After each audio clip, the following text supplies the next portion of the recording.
All right, I'm actually going to send the first question to you, Shiloh. Do Indigenous groups and communities need to have native title determination to access carbon credits? And there should be a microphone just there. In short answer, no. Programs are tenure blind.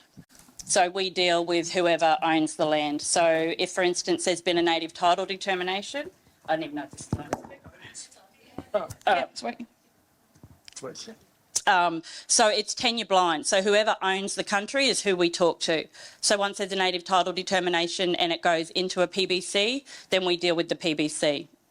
So, ILSC divested, when they divest projects back, we speak to those people. It's whoever holds the country, so it's tenure blind. So I hope that answers that. Great. Thanks, Shiloh. Somebody in the ideas section has actually asked if the presentations are going to be shared, and they are. So you will get absolutely everything, including the embedded videos. So that will all work and you will all have access to it after the forum. So hopefully that answers a couple of other questions.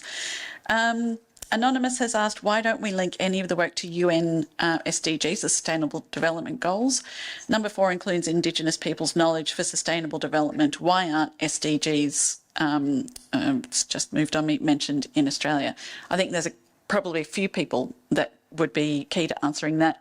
Jody, Shiloh, anyone else keen to talk about how we can and if we should link to SDGs, and then we might go specifically to the number 4 if that's okay.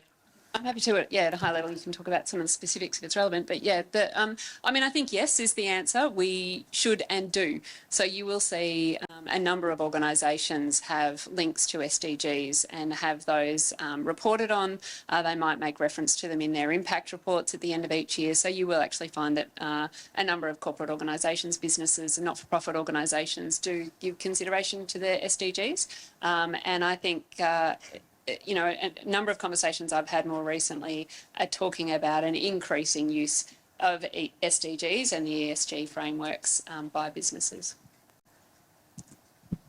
As a different perspective too, like the social development goals are, really important. It's what, our industry has been created and stuff on. But there is, some issues, especially with Indigenous projects, in how you are able to become a part of that social development goals that precludes a lot of people because they don't match red tape. So there's benefit, but they also can be a pain, just pain. Is that on? Yep. I'll just add too, I think that we need a national framework for implementing the Sustainable Development Goals as well. Currently, there's a lot of piecemeal kind of action on it, and I think that, bridging those different levels of coordination is really important to actually gain traction on that. And our reporting at the national level at the moment is pretty generic. So I think there's a long way to go with embedding that into anything meaningful, but there's some good guidance there to work with. Yeah. And with the renewal of the Global Biodiversity Framework, aren't they going to change? Aren't the SDGs going to change, or do they stay the same? Does anyone know? Do you guys know? I don't even. They don't change. Created the SDGs, know that. SDGs stay the same. Wow. I'd heard rumour of a review, but it was I think it was just a rumour that I'd heard of a review. Okay. Awesome. I think it's also, there's got to be some bravery around the social development goals aren't the be-all and end-all. It's about creating new pathways to have impact. If we all sit around and wait for SDGs to give us the green tick, we're screwed because it's hard to get into, it's hard to maintain. There's people doing wonderful work that can't meet the criteria of the SDGs. So it's creating new frameworks and stuff too that people can actually achieve. Yeah. Good one. Thanks, lovely.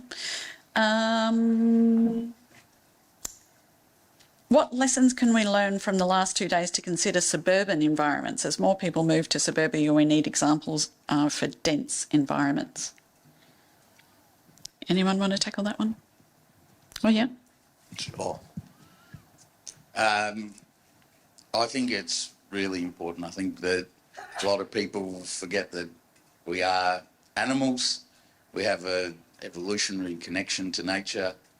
For mental and physical health, it's critical that we have that connection to nature, and there should be more work happening in urban and suburban spaces, particularly for kids, because the kids that are growing up without that connection to nature, they they miss it. They don't get it, and their care for the environment as they become adults is completely absent. But being connected with the environment, I see it with my own kids, and I see it with schools that I go and talk to. It brings them joy.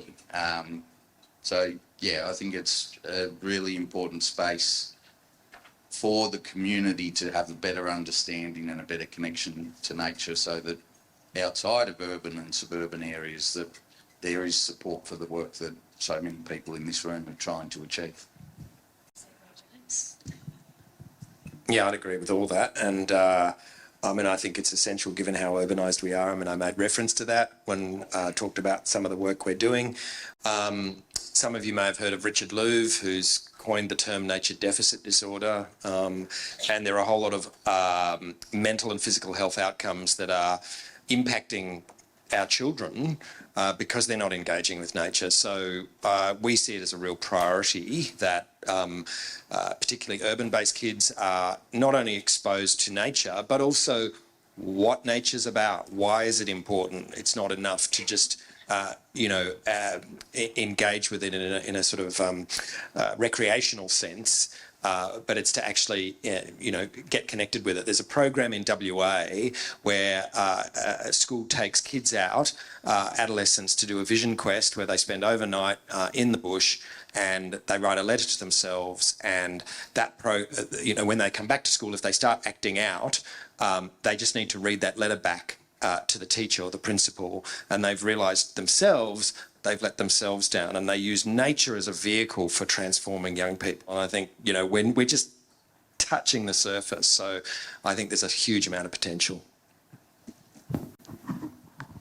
Just to add to that, I would 100% agree. I think there's an opportunity to connect the climate change drivers with the biodiversity benefits here, because we know that greening our cities and urban areas keeps cities cooler, and there's a huge issue around heat and health, which is being explored by some of our colleagues at the moment.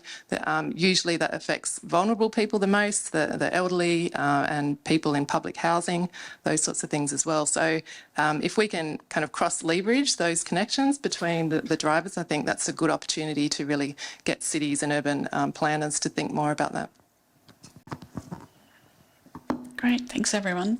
I'm going to really selfishly ask my question, which was up there for a second. Where is it? Sorry. Melissa, one of the hardest things I find, and I think one of the most encouraging things in so many of the initiatives now, is that people are talking about broader consultation and whole of community. And consultation is a bit like knowledge. How do you know when you've got enough? How do you know when you've done enough? But most importantly, how do you identify the key stakeholders? Who represents whole of community? What are the tools that you use to figure that out? Firstly, I'd caution against consultation as the way of doing it. I think, that lacks that kind of co-design element again, that we've already got some ideas in place and we just want to test it with people. So I think it's that partnership approach where you're bringing people in from the beginning. And I think that also engages people from the community, because you've got those leaders in place who are trusted and are known and who talk to them through informal networks, and that builds this kind of enthusiasm for engagement.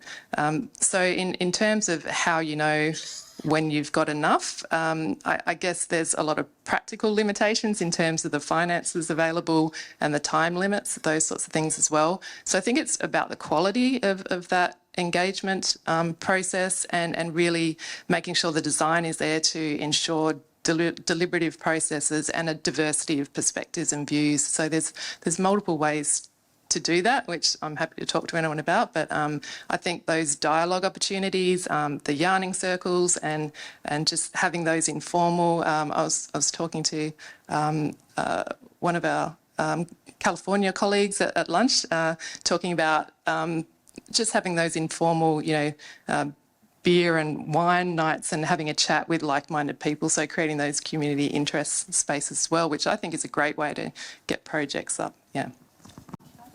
Can I just add to that? I'm going to pull my soapbox out quickly. From, like an Indigenous perspective, there's lots of people in the room who are change makers and involved in really important projects.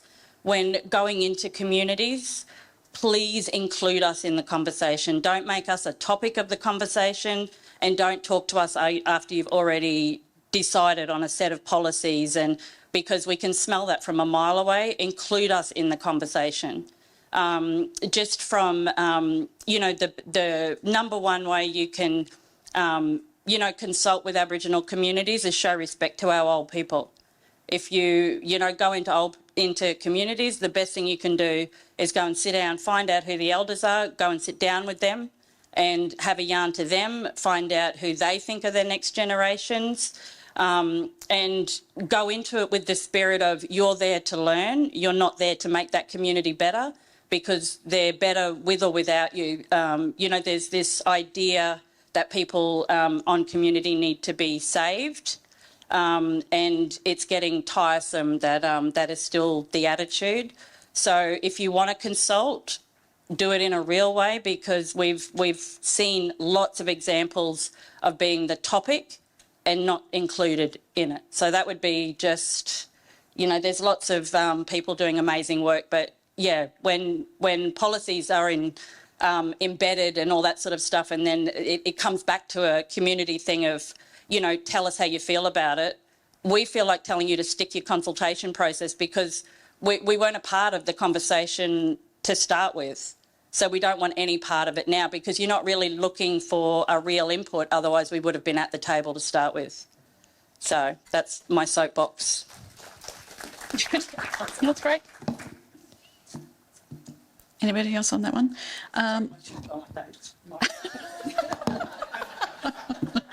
Consider the mic sufficiently dropped.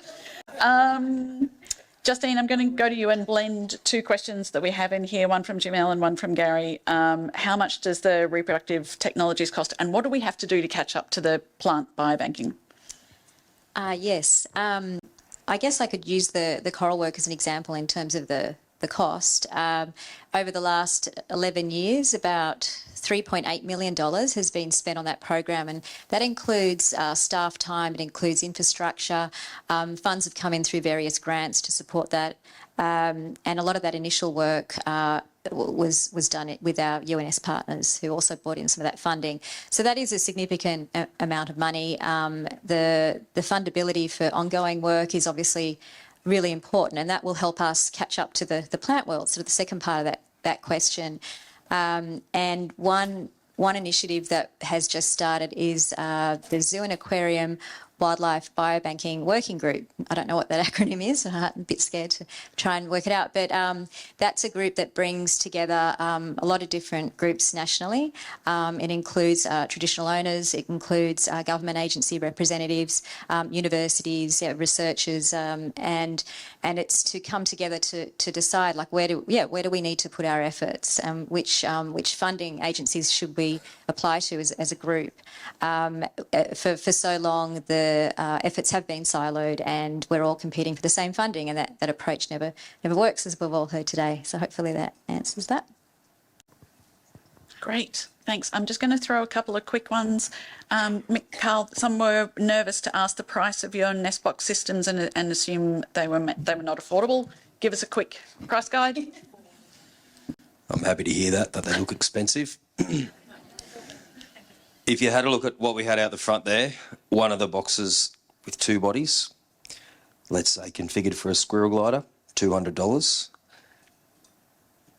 Getting a squirrel glider in that box is priceless. But as a general price point, a 1-body box $125, 2-body box $200, 3-body box $300, 4-body box $400. Depending on the species, there's a little bit of tweaking inside on some of them that might be $20, $25 extra. Right, body box. Quick couple to James, and again, I'm going to concatenate a couple of questions. How do you measure the implementation of your kits by schools? Do you provide extension support, and how do you measure the impact of your root and shoots program? Well, that's why we're partnered with the University of Adelaide. So that's critical. We wanted to see how this program would work. We're a tiny organisation, so as many would know, impact measurement is not always an easy activity. There are plenty of, speaking of consultants, there are plenty of consultants out there that will charge you a fortune to measure your impact. So we don't have that money. So that's why the University of Adelaide is doing it on our behalf. And they are now into their second year of measurement, and we're starting to see some nascent results coming out, but it's very early days yet. But it is exciting, and it's great. It was great to be able to establish that from the get-go. In terms of the broader program, how do we measure roots and shoots? Well, that's another interesting one. It's a bit like, how do you measure biodiversity outcomes? And having worked for a covenanting organisation where this was always a big question, because you'd say, oh, well, we've protected X number of hectares, but what does that really mean? We can talk about how many volunteers we've got around the globe in Roots and Shoots. We can talk about the number of volunteer hours that we deliver under Roots and Shoots, and we can talk about some of the kinds of projects we do, and we're doing a better job of aligning with SDGs, but there's still more work to be done globally, and it's one of those questions that consumes JGI Roots and Shoots members around the planet, and we're looking to improve how we measure our impact. Awesome, thank you. And Jodie, I'm going to try and build a couple for you here together, if it'll stop jumping around. People are looking for a couple of examples, like specific examples of things that have worked on it, but I think this is a really great question. I think the proactive solutions from the commercial sector are vital to keep pace with current threats. How do we make sure they are enduring? So maybe we can do that with an example. Or not. Or not. Just do it separately. Practical solution. Example, but how do we keep sorry, I'll just read it. The proactive solutions from the commercial sector are vital, but how do we make sure they're enduring? So a practical example that we think is working, but how do we make sure that we've got that long term? Yeah. I mean, I think if you think about some of those credit type examples that I gave, and actually Shiloh can probably talk to one of them in terms of that enduring outcome, which is not just the outcome for the carbon outcome, but also the outcome for the community. But I'll let Shiloh talk to that. Another example would be your reef credit or your voluntary biodiversity unit, which is an emerging model at the moment. And so that's got a whole methodology that sits behind the voluntary biodiversity unit. And it is specifically targeted and in response to the 30 by 30 goal.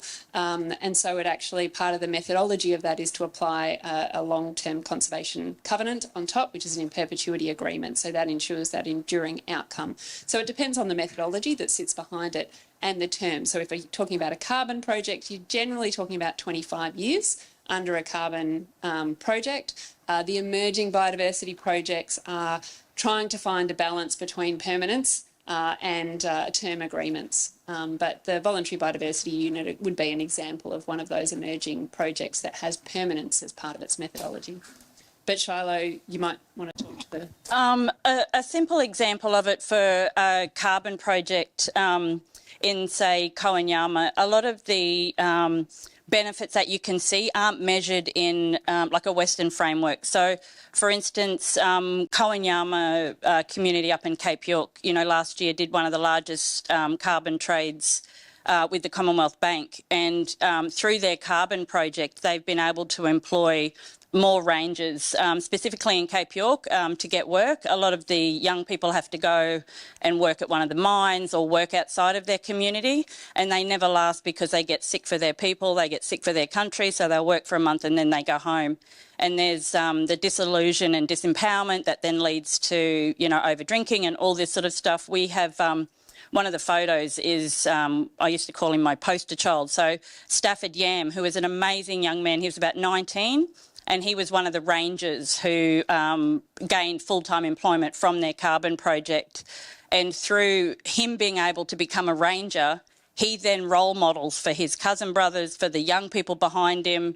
He doesn't have to be out and be drunk, and, he gets up in the morning and he really proudly puts on a ranger uniform and he goes and cares for his country, and he's doing he gets to go down to the city and, speak at these big meetings. And so it empowers the next generation so that it's not you know, there's a real welfare mentality that has unfortunately been created in communities. And so by a simple carbon project, you're not only providing money that, you know, leads to opportunities and stuff, it's simple things like role modelling that you can't really measure because if you're not in that family, you don't see it.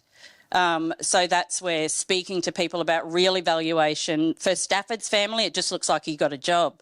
But all of his little brothers behind him are seeing a possibility that stops this just kind of disempowerment, like when I get out of school, that's the end of it. So there's some things that can't be measured through projects as well that are just as important. You know, we tell people all the time, money is the least important thing for a carbon project. If you put the money first, your project could all fail, like you're screwed. It's like putting the cart before the horse. You know, if you focus on the outcomes of what is already happening, like we get asked all the time about the core benefits verification. Oh, it's such a new theme. And it's like, well, it's only 100,000 years old. You know what I mean? Like it's not new. It's new to you. So it's just changing the ability to see things differently. And not all things are measured by a pen on paper. Nice.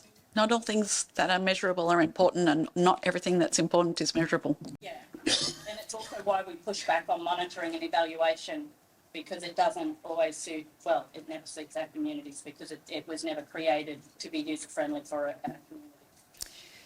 Perfect. Thanks, everyone. I am going to close the Q&A session, but hang on. If you have a burning question and it hasn't been answered, there's a couple of different avenues. I think almost everyone's contact details are available publicly. So please get in touch with the person that you would have really liked to hear that answer from. If you cannot get their contact details, Tandy? Confidentiality. Mine are all on the website. If anybody wants to reach out and have a yarn and... Okay, if both parties agree, Tandy will play matchmaker. Because I really want to go to the ideas side. Could we possibly switch to ideas away from Q&A up on the screen, please? All right, I'm just going to read it from here. Temporarily and see if that helps. Okay. So there were a lot of ideas about, or sort of questions and concerns around policy, how we get better policy and how we influence that. I'm just going to ask a sort of general question to anyone who wants to answer it. What are the levers as we as individuals, and secondly as we as conservation organisations, can push and pull to make sure policies are supportive for the things that we need to do?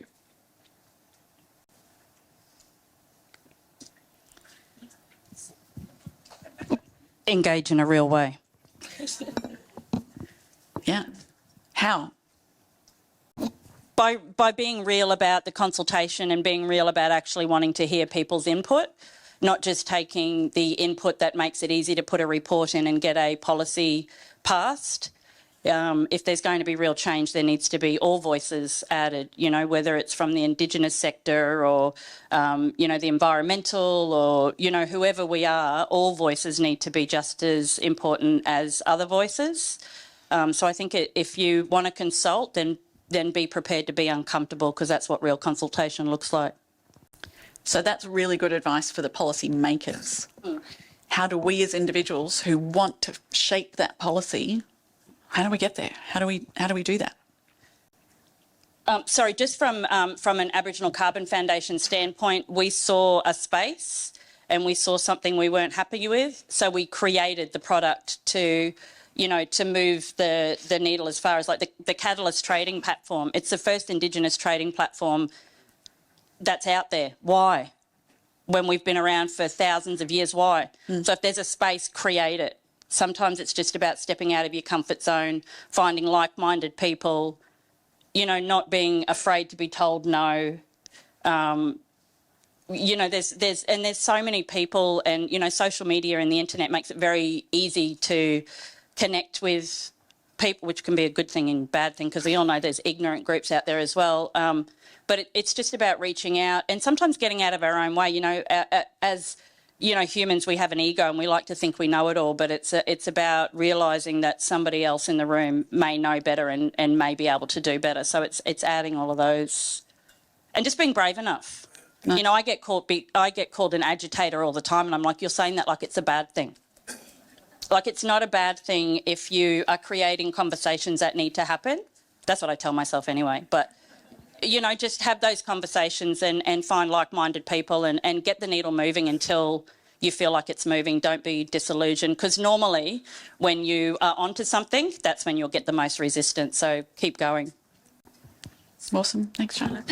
And I think it's also, you know, becoming and being a voice of a trusted advisor as well. So, you know, becoming known as having a reputation representing a particular group or a broad diversity of organisations. So simply having a known and acknowledged voice has been, you know, certainly for our sector, a particularly important thing over recent times. It's also knowing where the decisions are made and understanding where the levers are that can be pulled. And again, that goes to capacity of organisations in being able to, you know, bring on board the right kinds of people who know and understand how decision making occurs and where that influence can be, which goes to the third point, which is about your area of influence. Where is it that you can influence within your work and within your remit, and where are the levers that you've got? Because there are a range of different levels of policy, you know, from ALCA's engagement across policy, particularly over the last sort of 12, 18 months or so.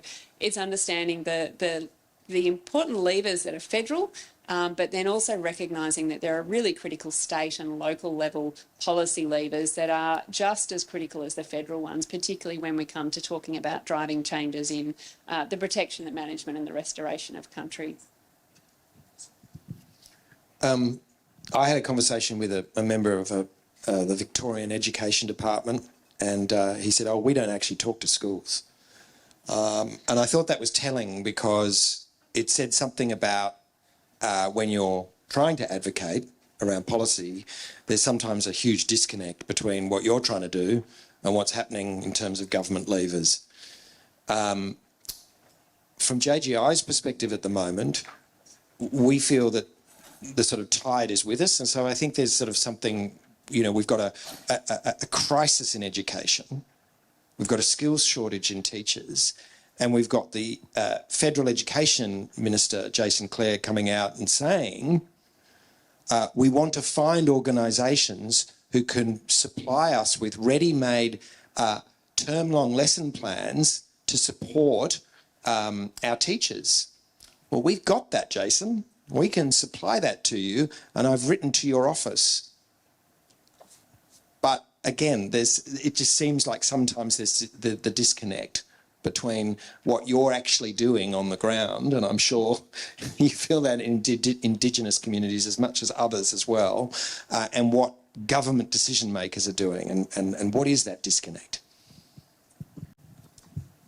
Yeah, I would just add to that, going off Jodie's point of knowing where the levers are, I think there's multiple places to engage, and looking to your strengths is really important. I think collective action is really powerful. If we're thinking about state-based decision-making, it can really be up to the minister and a political situation as to whether all the work of I guess, the public servants underneath actually gets into action. So there could be a lot of good people working in that space, and then a minister decides on what seems like a whim not to go ahead with it. So that can really be where the community action comes in, where protests and all those sorts of things are important. But then on the other hand, if you have good champions and good organisations and you do become that voice, I guess, of informing policy, so there's kind of working within the system and working outside of it. And on some levels, I think we have to forget all about government and just do our own work as well, you know, just do that community work. So I think it's all action stations wherever we are, and you've got to find your niche and connect with like-minded people. All right, that is awesome. I am definitely getting the wind up, but I'm going to take another 30 seconds because I think there's another really interesting thing in the ideas section, which is that we are preaching to the choir. You know, we are talking a bit to ourselves, and I think the message has come through loud and clear that we not only need to be more culturally diverse, we need to provide a culturally safe space for these conversations to happen, but we also need to talk cross-sectorally. In the ideas section, we've got engineers, we've got doctors, we've got, you know, different sectors that I agree 100% we should be engaging in these kind of forums and discussions. So I'm not going to open that up I'm not going to open that discussion up, I promise. But I am going to ask you, if you have people that you think should have been here, put your name in the ideas section to say, I will be a contact for Doctors for Conservation or the engineers for greenness or whatever it is, so that we know to contact you to bring those people to these forums, because that's a really hard thing to do, to engage people and know how to build that forum and all of the stakeholders to start that co-design and the consultation and the shared vision, developing a shared vision so we can all work together going forward. But we are going to have one more of the ideas is going to be addressed in a minute, but that's it for us. So if I could ask you to thank all the speakers again, thank you very much.